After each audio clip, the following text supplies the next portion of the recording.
I'd like to express my gratitude to all of those who have made this day possible.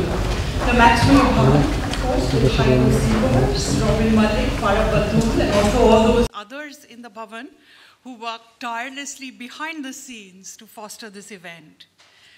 I'd like to thank Geeta Kapoor, who conceptualized the event, who planned the panels and approached the speakers.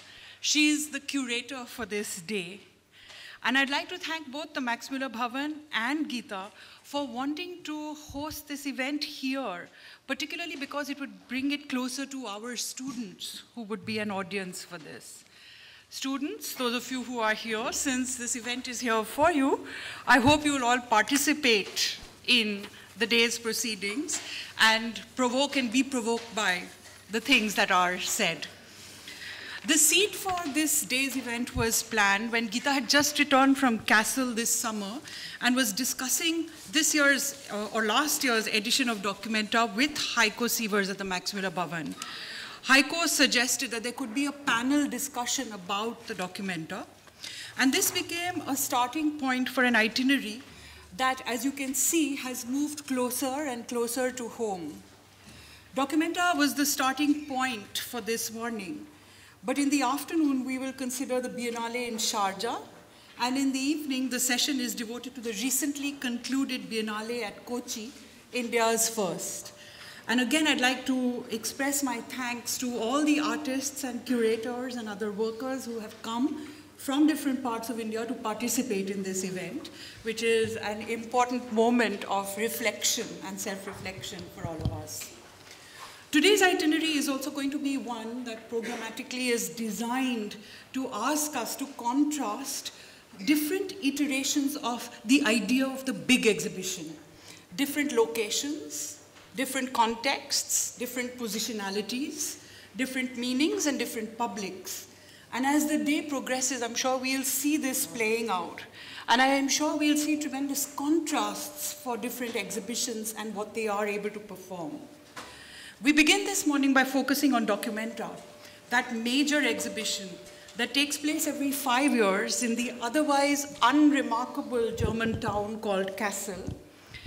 Though Documenta has always been an important event on the contemporary art scene, I think many of us here in Delhi began to engage with it more keenly after Okwi and Wezor brought a Documenta platform to Delhi in advance of his D11 in 2001. Artists from Delhi and then from India have participated in his and in subsequent Documentas. And we have had Ruth Noack, who was the co-curator of Documenta 12, and Caroline Christoph Bakargiev, who was the curator of Documenta 13, giving talks in Delhi, at least, in advance of their editions, and I presume they have spoken also in other cities in India. Unlike many people in this room, my engagement with Documenta is not long-standing or deep.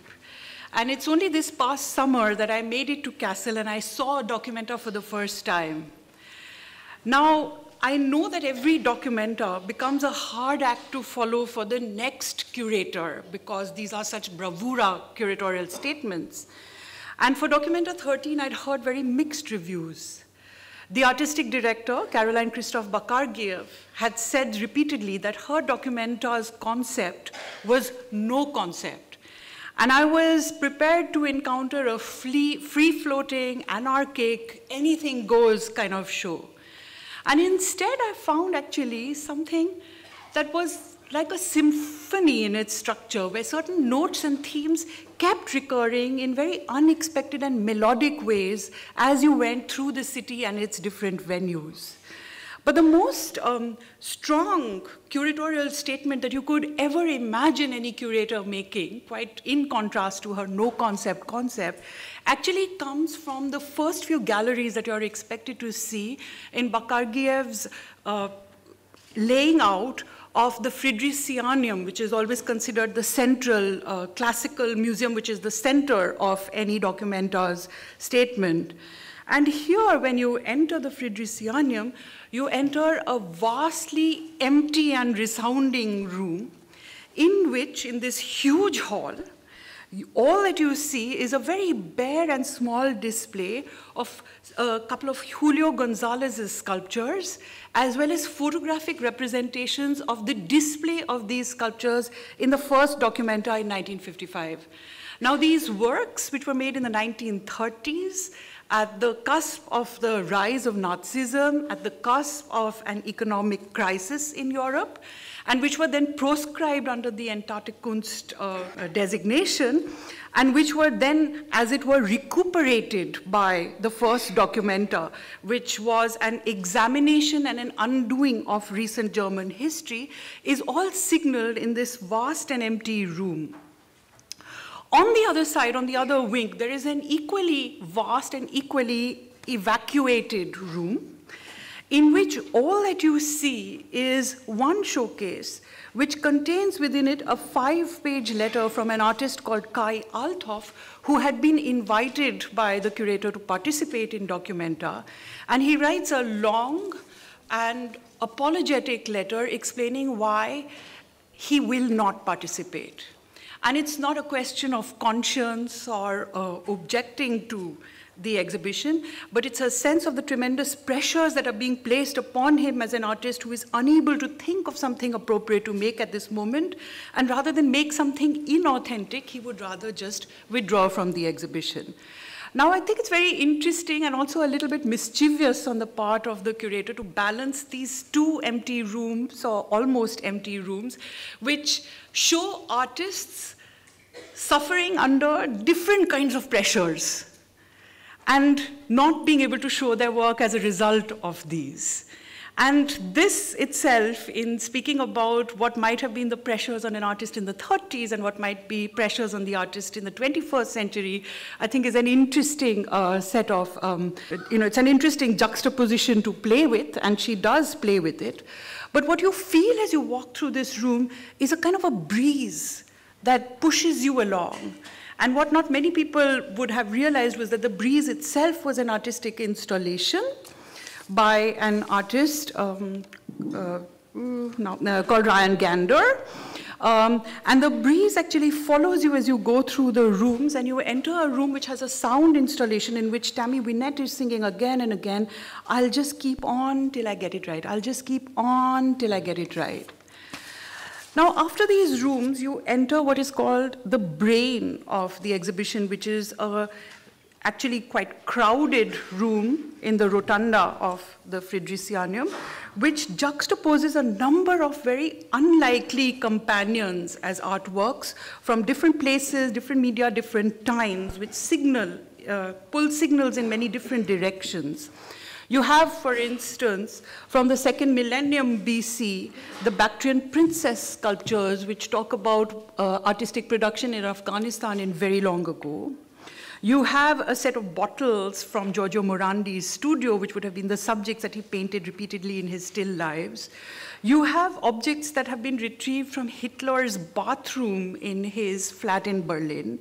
You have Lee Miller's photographs of the bathroom, including of herself in the bathtub. You have Man Ray's photographs, which cannibalize parts of Lee Miller's body. You have melted lumps of metal, which are destroyed artworks that were fused together when a bomb exploded near the museum in Beirut. And you have what look like idyllic Cambodian landscapes, which are little ponds that are made from craters through exploding mines. So you have this strange set of juxtapositions of things and artifacts and events which don't seem to have any kind of relationship, but which actually are pulled together to force a series of juxtapositions which condense a number of themes that you will keep encountering as you walk through the city over the next few days, discovering different exhibitions in different places. And some of the themes that are threaded together over here are a kind of a feminist archaeology, the place of art in wounding and healing, the notion of a redemptive ecology, the idea of Afghanistan as a physical place as well as a metaphor for many places, And most movingly for me, what kept recurring through the exhibition were the number of times that we were allowed access to the idea of art making as something that entirely occupies somebody's life. And so you saw many, many iterations of somebody's body of work, which went beyond the prizing of an individual masterpiece into a consideration of the task for the artist of making work as a kind of a sadhana or a kind of internalized practice. Now, many of the things that are themes that emerge in this documenta actually signal back to the fraught beginnings of documenta in post-war Germany, something that is often forgotten in our celebration of this big and what seems to us a very well-funded and flamboyant event today. Documenta has become an important testing ground for ideas about the political location of art. It has played a very major role in the foregrounding of curation as an authorial form. And some of these issues are going to be the focus of the first talk today, which is by Geeta Kapoor, our renowned art critic, historian, and curator, who also framed today's event. I don't think Geeta needs any introduction here because she's required reading for most of us in this room. May I ask Geeta now to make her presentation? Kavita has introduced the subject, actually made us enter the Documenta 13 already through the empty rooms, through the sound which says, I shall keep trying till I get it right, which has become my personal, I shall keep trying till I get it right. And then into the brain, which is like a condensed, it's a condensed wonder room, which is found scattered in its implications and its extrapolations throughout the city of Kassel. What I want to do is to actually suggest what I stated in that first paragraph, which is Vision Documenta, that in many ways, more than any other exhibition in the world, the Documenta artistic director or the curator is expected to present not only an exhibition, not only a comprehensive and spectacular exhibition, but in some senses, a statement about the state of the world. In some ways, a commitment to the idea that a curator must deal with and find ways of exposition of the present conjuncture, present historical conjuncture, and the state of the world. And this is a task which most curators actually put into their brief, either by a series of not this, or on the other hand, by a very definitive definitive declaration of the fact of their historical positioning at that juncture within the entire world. This worlding, as it were, of the curatorial process is, of course, to be found in biennales and big exhibitions and concentrated exhibitions all around the world. But my proposition is that the Documenta, in its history since 1955, has foregrounded this to be the curatorial proposition. Now, because other speakers in this morning panel will deal more with Documenta 12 and 13, particularly 13, I thought that perhaps we need to look back to two previous editions, Documenta 10 and Documenta 11, in order to see how this was articulated already from 1997. I'm not fully aware of the details of the history of Documenta before that, but certainly Harald Zeeman would have, the great curator who in actual fact set the stage for the very concept and act of curating in Europe and thereby also in Anglo-American and finally the rest of the world. His own take on curatorship was very different. It was more participative. It was more related to artistic processes and activities rather than an overarching curatorial position, which would in some ways incorporate rather than participate with, rather than declare a historical reading of the given time. Already in 1997, Catherine David, in Documenta 10, created an interventionist space for curatorship in which the more informal and participatory models were reshaped by a form of curatorial command. For example, in the way she laid out what she called the parcours, the itinerary, and through it an argument for the exposition using the city as mise en scène. She also set the stage for criticality and through art practice, pitched on an enlightenment to left anarchist tenor. For example, she presented a selection of key avant-garde moves from the 1960s to the turn of the 20th century. So she already in 1997 brought into an exhibition which is so eminently contemporary and precipitate in its reading of the contemporary conjuncture, as I called it. She already brought in within it the possibility of reflection through art historical inclusions. And this tendency has in fact increased over the 10 years, over the 15 years, very consistently. She presented a selection of key avant-garde moves from the 1960s to the turn of the 20th century when her Documenta took place, staging revelatory mini retrospectives of key eccentrics from the 1960s. So see her choice of the retrospectives. Ilio Oiticica, who was part of the very important Tropicalia exhibition in Brazil, Michelangelo Pistoletti, Arte Povera, the Italian, very important Italian art movement, which in fact spoke to, answered back, and transformed the relationship to the object in the way the minimalists had, the American minimalists had placed it, and which interestingly is the exact field of study of Caroline, who commands the Documenta 13 mandate, she's an art historian of Arte Povera. And Catherine David included Marcel Brothers, which immediately brought again a long art historical span from Duchamp to the conceptual in the 1960s, Marcel Brothers being from the heart of Europe, from Belgium. Supporting the aspect of contemporary art that avows a critical form of practice, but circumvents ideology, she produced an erudite and polemical compendium, a volume titled Politics and Poetics, where the two words were actually typographically interposed so that you read them together and did not read them as politics and poetics, but the two interposed typographically, graphically, so that you read them together.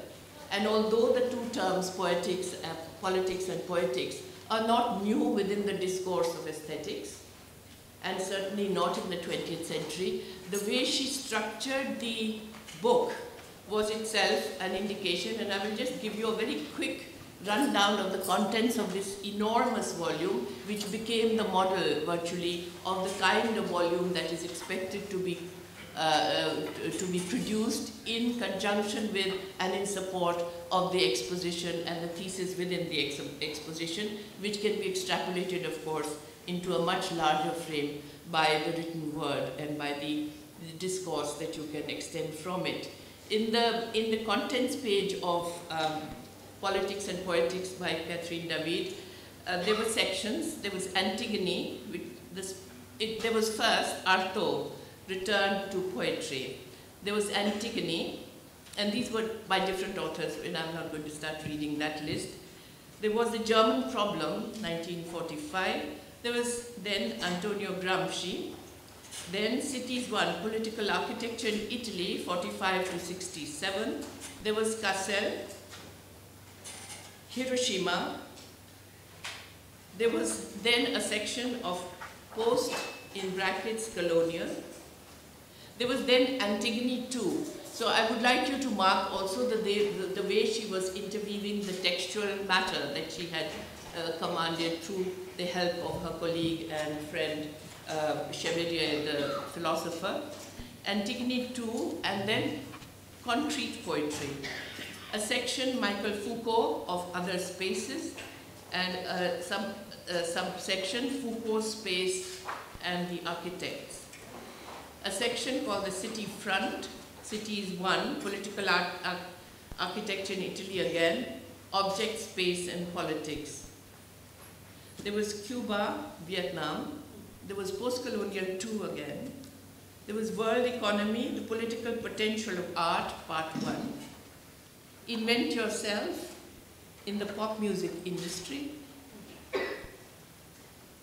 There was a section called of the one without the many, society against the state. There was a chapter on May 1968. There was a chapter called Stir Crazy, about which was written by Clifford Geertz. There was Vietnam again, and then African Black American cinema. There was a chapter called Militant and Particular by the postmodernist major geographical and cultural theorist David Harvey. There was a section on Deleuze and Guattari. There was a chapter on Beijing, the winter years, Germany in autumn, and then there was Antigone 3. There was a section on Adorno, a major section on Adorno. There was a chapter within that on Budapest and Algeria. There was a section on Maurice Blanchot, the 2 versions of the imaginary. There was Los Olvidados. There was an Indian story. There was Beckett. I just wanted to read this out to give you the kind of gestalt in textual terms that Catherine David created. She was hugely criticized for being Eurocentric, that she, in fact, in the documenta itself, she had not included what would then become the mandatory third world inclusion.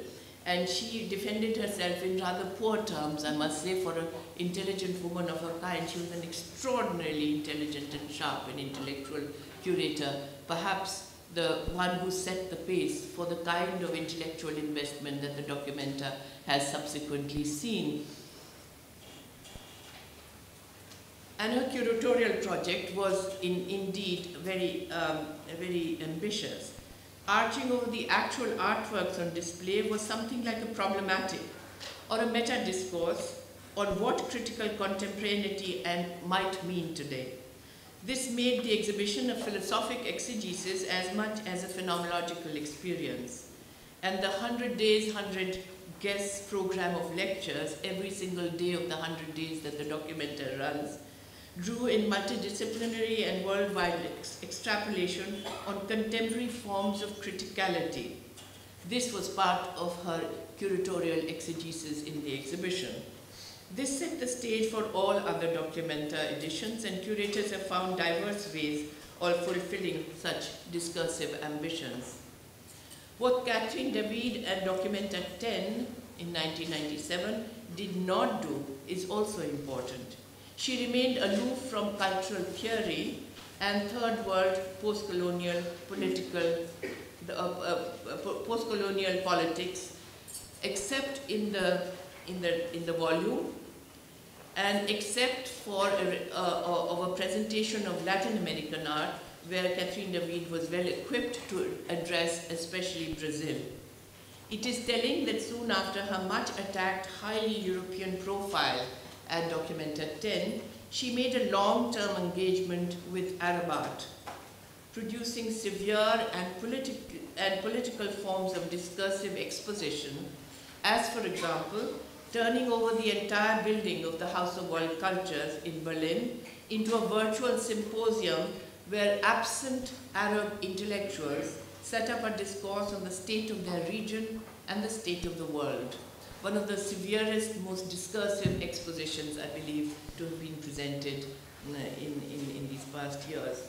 So in actual fact, it seems that the very proposition that she had made in Documenta 10, where she only dealt with, very declaredly, only dealt with what she believed she could handle.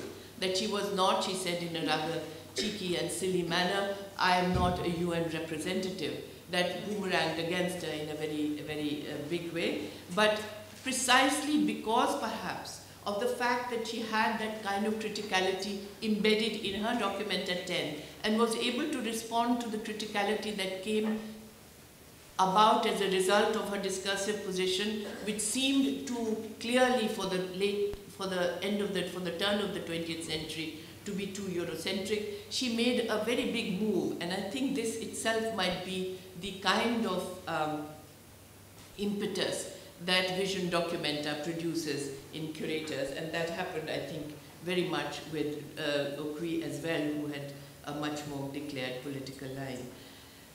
In some recall of its inception in 1955, about which Vidya will speak a little, but much more in response to the millennial turn that happens obviously in 2000, and to the precipitate gravity of a historical consciousness, the exhibition or exposition in subsequent documenta embraces and yet problematizes and upturns the seduction called the contemporary. And I'll say this again.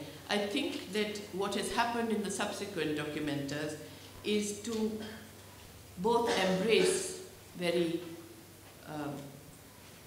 tightly the contemporary, to define the contemporary, to define the curator's position as a contemporary thinker as much as an exhibition maker, and yet simultaneously to problematize it, upturn it, and in some way decidedly challenge the seduction we call the contemporary. Terry Smith, an art historian, spoke about this at the moment of 2007 when there were 3 exhibitions, major exhibitions taking place starting in June, Documenta 12, Venice, and Münster's sculpture exhibition.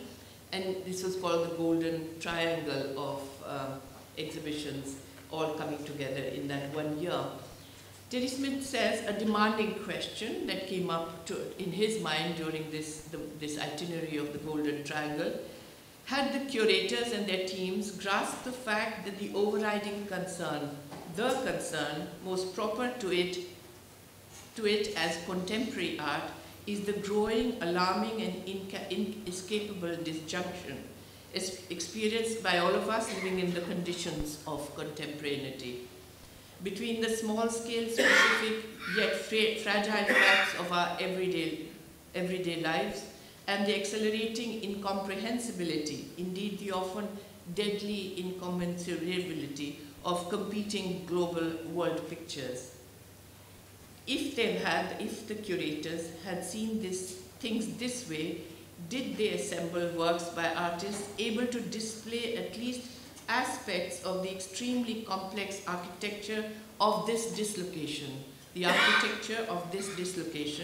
and by those artists able to point us towards recovery or discovery of concrete kinds of locality, timeliness, identity, and selfhood. Of course, the four adjectives that he uses at the end all are up for critical investigation. But what I was interested in was this complex architecture of this dislocation, and those able to point us towards recovery or discovery. And I want to link this to a documenta which takes place after the statement was made, which is Documenta 13. But before that, very quickly, I want to make a reference to, of course, the major millennial turn that took place with Okui and Vizor's Documenta 11 in 2002. It established, through the prism of the post-colonial global, a new pedagogy for mapping the world. Indeed, if Catherine David's Documenta 10 reinscribed the Western avant-garde's agenda of disruptionist criticality into the present, and Vizor's post-colonial politics introduced a documentary turn and a political discursive rather than aesthetic avant-garde criticality. Building on a premise he had already established in his previous exhibitions, the second Johannesburg Biennale in 1997, Trade Routes, History and Geography, and a widely toured exhibition in 2001 and 2002 titled The Short Century, Independence and Liberation Movements in Africa 45 to 1994, an eminently historical exhibition, perhaps a model, a kind of template for anybody who works with the historical directly within the terms of an exposition. He proposed that no discussion of radical art can take place without reference to the political parameters of antagonism and redemption that come out of the decolonization process. Thus, Envisor drew on post-colonial cultural theory, in turn drawing on elements from anthropology, psychoanalysis, and much transformed Marxism, to set up a new paradigm or new paradigms for examining representational ethics, in particular in its documentary components.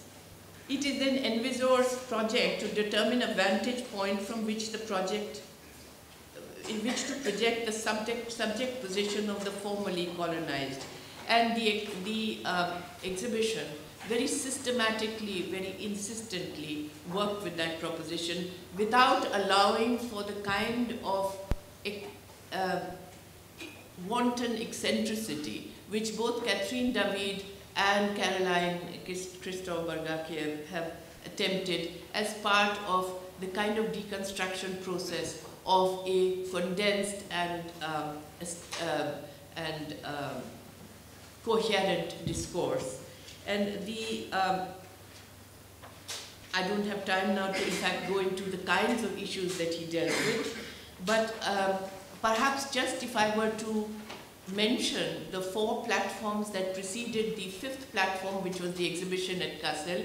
He called it the platform 5 after having conducted before the exhibition 4 platforms which were massive conferences around a very clearly defined thematics, which I will read out, and in different parts of the world. And I think that will give you an idea of the kind of range of issues that he had the ambition to address.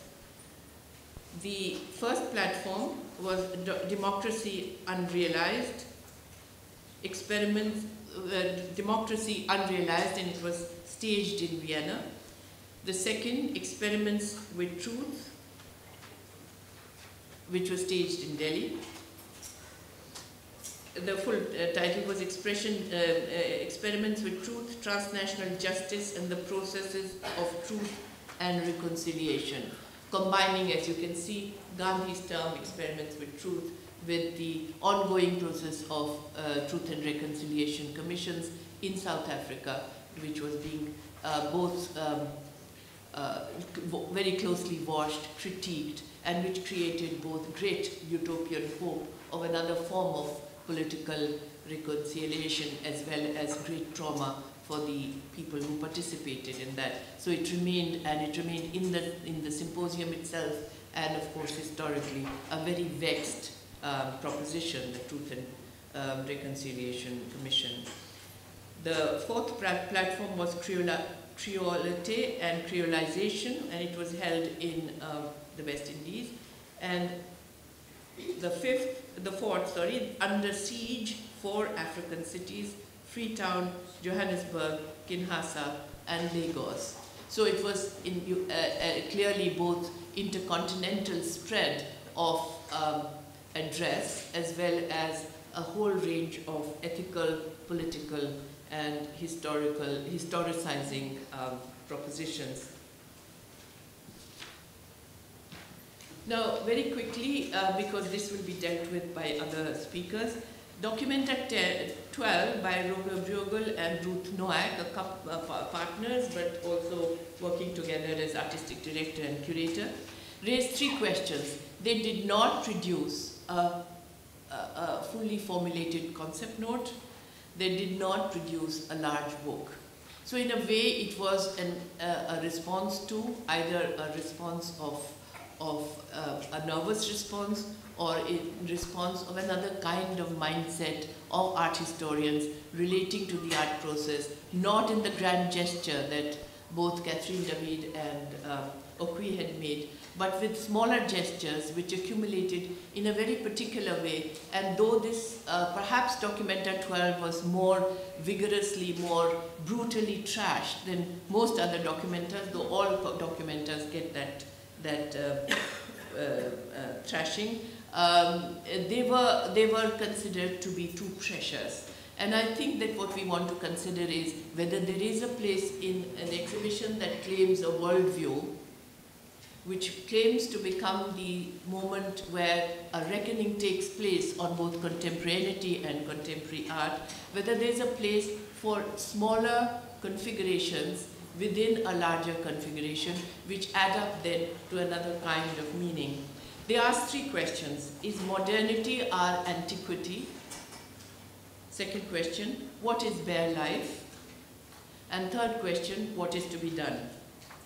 It was a kind of retrospect on modernist tropes and an imbrication of the aesthetic, and there were highly aesthetic propositions within the exhibition, an imbrication of this aesthetic with the limit case in modern experience, bare life, which refers to Auschwitz, and which refers to the ultimate otherness that is produced in conditions of such traumatic, such historical trauma. And of course, bare life is dealt with in its most philosophical,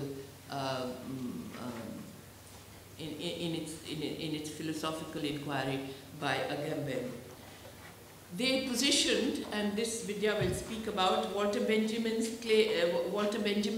invocation of Paul Klee's Angelus Novus, a copy of that in the hallway of the Fridericianum, a trope for self-reflection within and beyond modernity. They had within that exhibition an Adornesque melancholy on the crisis of Enlightenment modernity and suffering in extremis in the field marked Auschwitz. And then a somewhat attenuated looping back, a somewhat voluntaristic looping back on the part of these rather fragile curators to Lenin's question, what is to be done? Alluding perhaps to a changed world where what is to be done is no longer in the mode of either progress or revolution, and yet within a range of possibility that must cut through mourning to responsible self-inscription within history. Thus a central place for Amar Kanwar's lightning testimonies in Documenta 12. Thus the feminist question, central to both modernity and its critique, a resurrection of interstitial spaces of production and reflection, and early to present Anglo-American to Eastern examples of proto and fully declared feminism, Nasreen and Sheila Gowda, Mary Kelly and Martha Rosler. Documenta 13, and I have only a few lines to speak about it. Caroline Christoph-Vargakiev, of course, declared, as Kavita said, no concept, and within that, as a subtitle, collapse and recovery. But she had an epithet before every talk she gave, like the one she gave here and everywhere else, and in all the texts she wrote, and she said, in lieu of a title or a thematic, she wrote this, and this was her own words, she was not quoting. The dance was very frenetic, lively, rattling, clanging, rolling, contorted, and lasted for a long time. This is mostly collapse, and the recovery that is worked through in the exhibition is something for us to discover with great pleasure and great surprise.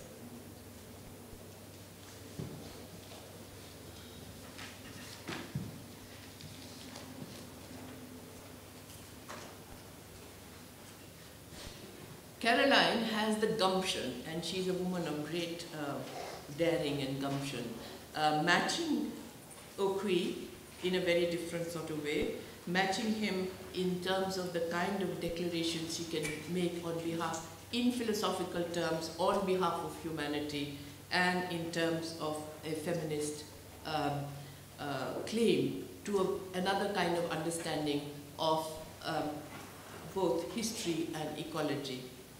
She embraced the collapse and recovery idea included an embrace of universal causes, release of entropic energies, and the maybe factor. In every sentence virtually that Caroline speaks, she ends by saying maybe. A factor in radical reflection which interrupts art, thought, and experience.